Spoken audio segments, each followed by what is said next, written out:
Assalamualaikum warahmatullahi wabarakatuh. Puji syukur kita panjatkan kehadirat Allah Subhanahu wa Ta'ala.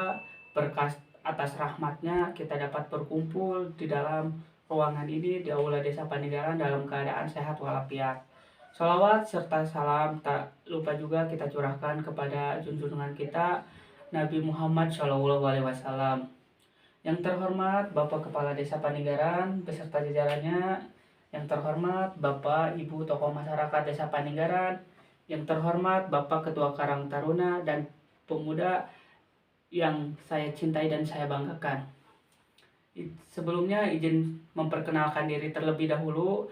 Nama saya Dimas Sunaria dari Program Studi Pendidikan Masyarakat Universitas Siliwangi. Di sini saya ingin mengajak atau memberikan atau menawarkan sebuah program yaitu tentang pembangunan pemberdayaan pemuda dalam pembangunan perpustakaan demi meningkatkan budaya literasi di masyarakat. Yang menjadi poin utama di sosialisasi kali ini yaitu untuk pembangunan perpustakaan desa. Apa itu perpustakaan desa? Perpustakaan desa adalah wadah penyediaan bahan bacaan sebagai salah satu sumber belajar bagi masyarakat dalam rangka mencerdaskan dan memberdayakan masyarakat, sehingga menjadi ujung tombak bagi penyediaan informasi di tingkat desa. Perpustakaan di sini berfungsi dalam mencerdaskan dan memberdayakan masyarakat. Memberdayakan masyarakat dalam hal apa? Ya sudah pasti yang pertama itu untuk meningkatkan literasi atau minat baca atau tingkat baca masyarakat. Nah, apa saja keuntungan dengan adanya perpustakaan desa? Bisa di next. Selanjutnya. Pentingkah perpustakaan desa?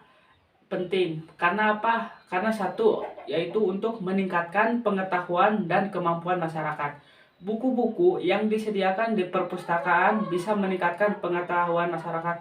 Kok bisa gitu? Buku-buku yang ada di perpustakaan bisa meningkatkan pengetahuan masyarakat. Dengan adanya buku-buku yang terbaru dan yang dibutuhkan masyarakat, dan masyarakat datang ke perpustakaan lalu membaca buku, maka masyarakat tersebut akan mendapatkan pengetahuan baru. Contohnya di bidang peternakan. Apabila masyarakat datang ke perpustakaan dan di perpustakaan ada buku tentang budidaya lele atau budidaya ikan cupang, mungkin masyarakat bisa meningkatkan pengetahuannya. Yang selanjutnya bisa di next. Sebelumnya. Oke. Yang kedua yaitu tempat rekreasi yang murah. Perpustakaan bisa menjadi tempat rekreasi yang murah. Masyarakat di zaman sekarang membutuhkan rekreasi untuk menyegarkan pikiran. Nah, rekreasi di perpustakaan desa bisa menjadi salah satu hal yang menarik untuk dilakukan. Karena di perpustakaan desa banyak menyediakan buku bacaan yang menghibur. Selain buku bacaan yang bisa membuat masyarakat lebih mendapatkan pengetahuan baru tentang ilmu-ilmu yang baru, di perpustakaan juga menyediakan buku atau bahan bacaan yang bisa menghibur. Contohnya majalah, komik, dan lain-lain. Selanjutnya, pusat informasi murah. Perpustakaan desa bisa menjadi pusat informasi yang murah tapi cepat, karena di dalamnya dilengkapi dengan aneka buku seputar berbagai macam informasi yang bisa memberi wawasan bagi masyarakat setempat. Pusat informasi yang didapat apabila di perpustakaan sangat berbeda jauh dengan apa yang kita dapat di televisi atau radio. Mungkin untuk di televisi sama di radio itu berita-berita terbaru, tapi tidak secara rinci dalam memberikan informasi. Apabila di radio, contohnya ada informasi tentang pupuk yang bisa membuat tanaman lebih cepat tumbuh, tapi tidak ada mungkin kurang jelas dalam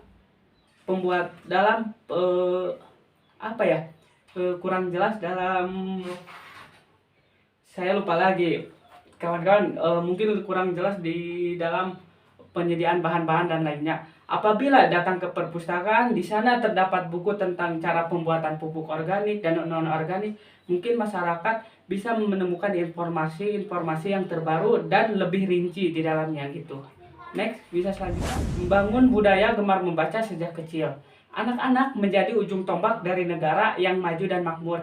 Jika anak-anak Indonesia sudah dikenalkan dengan budaya literasi sejak dini atau sejak kecil, hal ini akan berkembang hingga masa dewasanya, yaitu dengan meningkatnya minat baca di masyarakat atau di anak-anak. Ini akan menambah wawasan dan pengetahuan dan juga akan merubah pola pikir anak-anak tersebut ke arah yang lebih baik.